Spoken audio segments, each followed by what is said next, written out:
Ludwigshafen trägt einen Titel, der eigentlich wenig rühmlich klingt. Irgendwie hat sich bundesweit zementiert, die Kommune am Rhein wäre die hässlichste Stadt Deutschlands. Nicht erst seitdem das Satirikermagazin Extra 3 vor 5 Jahren nach einer Zuschauerbefragung zu dieser Erkenntnis gekommen war. Selbstironisch reagierte die Stadtverwaltung mit einem besonderen Sightseeing, den Germany's Ugliest City Touren, geleitet vom Architekten Helmut van der Buchholz. Oliver Bimmelmann war mittendrin in Ludwigshafen bei einer einzigartigen Stadtführung, die immer noch viele anzieht, obwohl oder gerade weil ihnen wenig Schönes gezeigt wird.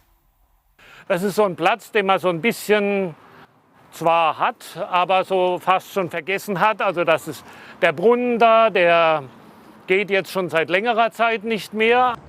Die Geschichten sprudeln nur so heraus aus Helmut van der Buchholz.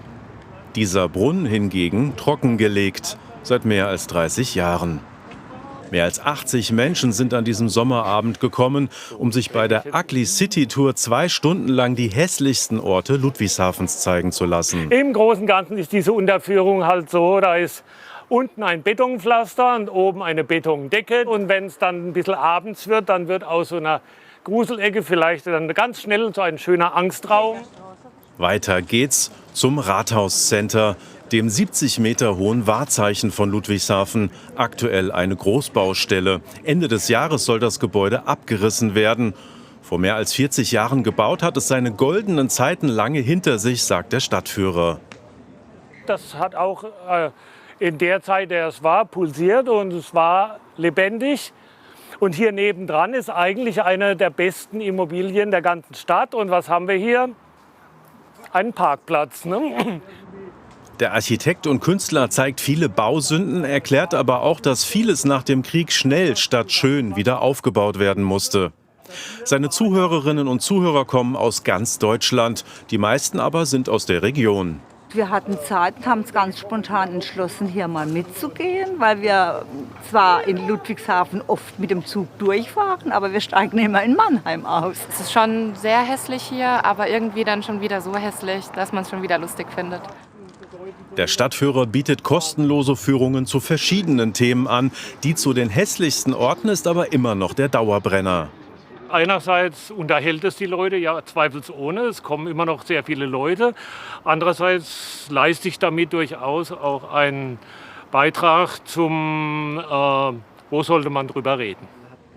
Weniger darüber reden wollen Kritiker. Sie finden, nach 6 Jahren Ugly City Touren reicht es. Ludwigshafen habe ja auch viele schöne Seiten. Wenn Sie immer wieder die Botschaft hören, über Jahre hinweg, wie hässlich Ludwigshafen ist, wie ganz schlimm, was für schlimme Ecken es hier gibt, dann wird das irgendwann sozusagen ein Selbstläufer und jeder hat eigentlich, wenn er Ludwigshafen hört, die Assoziation hässliche Stadt. Und das schadet doch auch Industrie und Handel.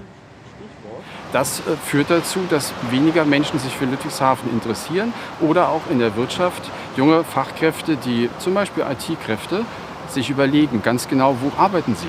Sie können auf der ganzen Welt arbeiten und wenn sie dann im Internet lesen, das ist die hässlichste Stadt Deutschlands, ist das wirklich keine Werbung für Ludwigshafen. Die Stadtverwaltung hatte ursprünglich selbst mal die Idee zur Ugly City Tour. Jetzt distanziert sie sich davon und hat den Geldhahn zugedreht. Sie spricht von einem Image-Schaden verursacht durch die vielen Medienberichte.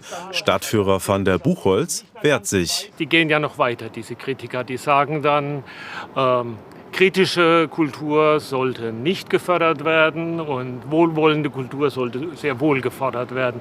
Und ich denke, diese Leute, die sowas sagen, schaden der Stadt noch viel mehr. Kurz vor Schluss der absolute Tiefpunkt der Tour, der Berliner Platz. Hier stand einst der Kaufhof. Die Tortenschachtel war für mehrere Jahrzehnte wirklich das Herz der Innenstadt.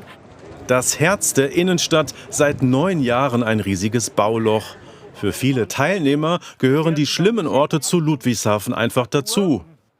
Damit muss man offensiv umgehen, finde ich. Ja, also einfach Mut zur Lücke oder Mut zur Hässlichkeit. Das sind Tatsachen und die kann man auch sehen. Ich fand es eher liebevoll, authentisch, originell.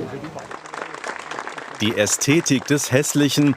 Im September startet die nächste Tour.